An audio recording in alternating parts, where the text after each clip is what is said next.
Example 4.4.5. Setup for this one says you are saving for the down payment on a house. You plan to save $10,000 at the end of each year, starting 1 year from today. If you can earn 8% on your investments, how many years will it take to save $32,464? All right, we have another time value money problem where we've got a series of cash flows happening at different points in time, and we're asked to evaluate them. So we're going to follow our three-step process where we start by mapping out the cash flows on a timeline. And then in step 2, we use that map of the cash flows to identify what type of cash flow we're dealing with, so that then in step 3, once we know what type of cash flow it is, we can select the appropriate tool from our list of tools and evaluate the cash flows. So let's start with our timeline.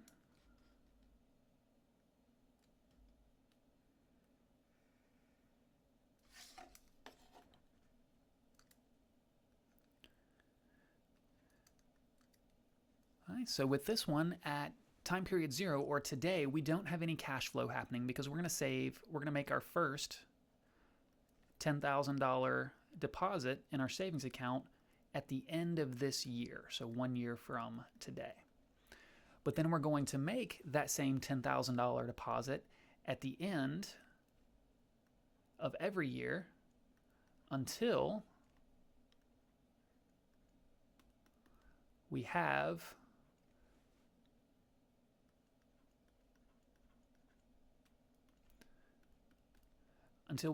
$32,464 saved. Okay, so the question we have, this squiggle here, this little broken part of the timeline is what I use to say this pattern is going to repeat until here, and we don't know how long that's going to be, so I use the ... or ellipses to say when we make the nth deposit, whatever that last deposit is, we make that last $10,000 deposit, then we will have accumulated in our account $32,464. Right? We know that we're going to earn 8% interest, and the question is, how many of these deposits are we going to have to make before we can accumulate $32,464? And of course, if you've worked the previous examples, we've been working with the same cash flow stream for a while, so we know that it's going to end up being 3. But let's walk through the solution process just so we can see how to do it when we run into different cash flow structures. All right, so that's all the information that we've got in the problem. We've got it all mapped out on the timeline. Step 2 is to identify what type of cash flow structure we are dealing with here. All right, now we have a cash flow, a stream of cash flows that ends, so we know we're not dealing with perpetuities. The only other 2 options are either a lump sum or some flavor of an annuity. And of course, we can always use the lump sum formulas for any cash flow stream. Those will work fine. But if we can identify this as a type of annuity, then we can use the shortcuts associated with those annuities, including the present value or future value of annuity formula or the time value money keys on the calculator, which will allow us to enter the payment on the payment key rather than treating each payment as an individual cash flow. All right, so let's see. Let's look at our cheat sheet under annuities and see if one of these example timelines matches what we are looking at. If we look at the ordinary annuity, we have 3 payments, 3 level payments. That is the same payment over and over again at the end of each period.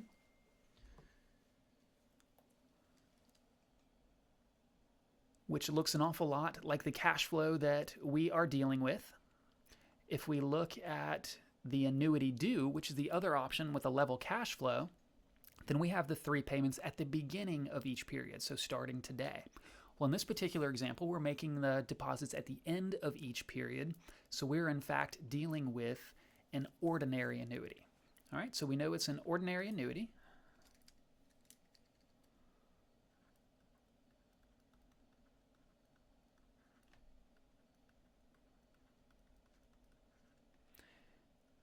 And once we've identified it as an ordinary annuity, we know that we have 3 tools available to us. We've got the present value, future value of ordinary annuity formulas. We've got the time value money keys on a financial calculator, and of course a spreadsheet. which the spreadsheet solutions are in the text, but we're going to skip them in these videos and just look at the first two since that's what will be available on exams.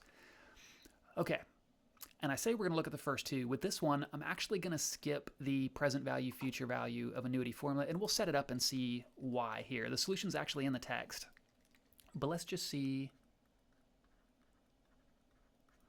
what the formula solution would look like and see why the calculator might be a safer option to reach for. All right, so we have two formulas for ordinary annuities. We've got the present value of the ordinary annuity and future value of an ordinary annuity. And the one I select, either one will work, but I want to select the one that will make my life easiest. And so that just depends on what information I'm given. In this case, I'm not solving for present value or future value. I'm solving for the number of payments. And so I want to select the formula that matches the information I'm given. In this one, I actually have the future value of the annuity. I have the value at the end of the timeline. So I want to use the future value of an ordinary annuity formula, which is equation 4.06, where the future value of an ordinary annuity is equal to the payment divided by the interest rate times the quantity 1 plus r to the n minus 1. Okay, so the future value of this annuity is equal to the payment divided by the interest rate times 1 plus the interest rate raised to the n minus 1. Now let's plug in everything we've got. We know the future value is $32,464. The payment is $10,000. The interest rate is 8%, which expressed as a decimal is 0.08, times the quantity 1 plus the interest rate, or 1 plus 0.08, which is 1.08, raised to the n, which is what I'm solving for, and then minus 1.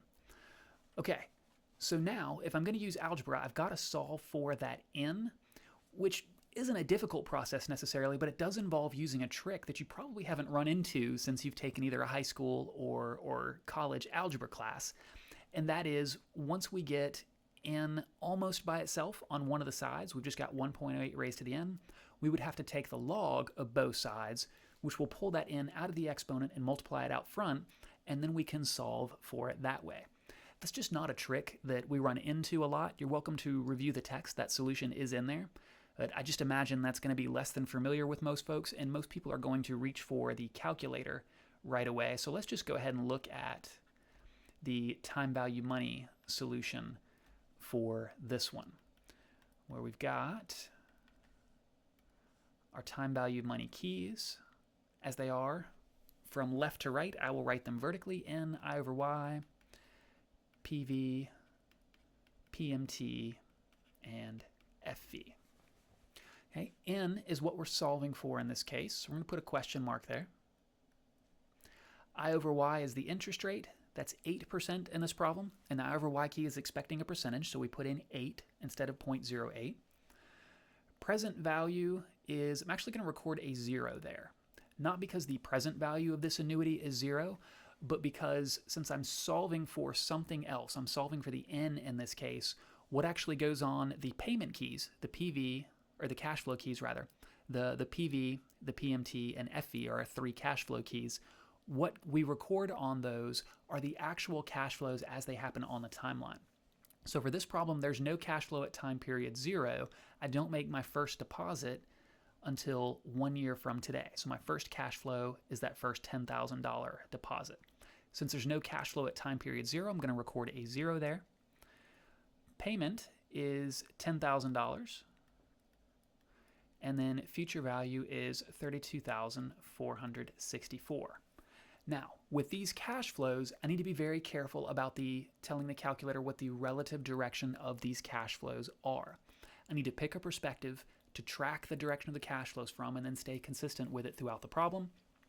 Just as a matter of habit, my default is to select my pocket as the person participating in this problem and track the cash flows from there. So these $10,000 deposits into my bank account are going to come out of my pocket. It's going to be a cash outflow for me, so I'll make those a negative. And then the future value, the account balance of $32,464, I would pull out of the account, so it would go back in my pocket. And then, of course, I'd turn around and write a check for the down payment on a house. But in terms of just tracking the relative directions of these cash flows, the payments are going to be cash outflow, and then the future value will be a cash inflow to me. All right, let's get these entered. We're going to start, as always, by hitting second and clear TVM to record zeros on all the time value money keys. N is what we're solving for, so I'm going to skip over that one. The interest rate is 8, so I'm going to press 8, get that on the display, and then press the I/Y key to store it. Present value is 0, which it should be 0 after I cleared it out, but I like to go ahead and be sure. So I'm going to type in 0 in PV just so I know that that's 0. Payment is $10,000 negative to make it a cash outflow, and then press the payment key to store it. And then the future value is $32,464. That's a cash inflow, so it's positive, and I'll press the FV key to store it. And now I've got 4 of the variables entered. The calculator can solve for the 5th, so I can hit compute N to come up with 3. All right, so that means I would need to make 3 deposits of $10,000 at the end of the next 3 years, and once the bank credited me the 8% interest on deposits as I make them, then I would accumulate $32,464 at the time I made that 3rd deposit. Okay, now the one thing to keep in mind, and this will be at the end of a couple of videos because I don't know at what point you will actually enter the videos, so I'll say it a few times so that eventually someone will run into it if they're not watching the videos in order. The relative direction of the cash flows. Let's say that I got in a hurry and I forgot that these cash flows were moving in opposite directions, and I entered both the payment and the future value as a positive. So I've got a positive $10,000 for payment and a positive $32,464 for future value. If I do that and then I hit compute N, I'm going to get a weird number. All right, and this is one we haven't seen yet. If you get either an error 5, which you'll often get when you're solving for I/Y or N, or if you get a negative number for N, in this case we got a negative 3.9, in both of those cases you know you have made a sign error. Something has gone wrong with the inputs. A negative N never makes sense in any of these problems. We're always moving in a positive direction through time. So when you see that negative N, it just means that the arithmetic worked. The calculator was able to solve for that variable within the formula, but we know that a negative N is a nonsense answer. It doesn't make sense. So we've got to go back and figure out where our sign error is. So we already solved it with a negative $10,000, so the $10,000 cash outflow, and then a positive future value, a $32,464 cash inflow. I could just as easily adopt the perspective of my bank account, and I could view those $10,000 payments as a positive. That's a cash inflow to my bank account. And then at the end, the bank account balance is going to be a cash outflow. So I'm going to record it as a negative because it's going to be withdrawn from the account and paid for the down payment on a house. And then I can hit compute N, and I'm going to get the same correct answer of 3 years. And that's because we've put in both cases, we put in the exact same cash flows. We're just looking at it from 2 different perspectives. One was the perspective of my pocket, one was the perspective of the bank account. As long as we are consistent in recording the relative direction of the cash flows from that one perspective, we'll get the right answer back from the calculator.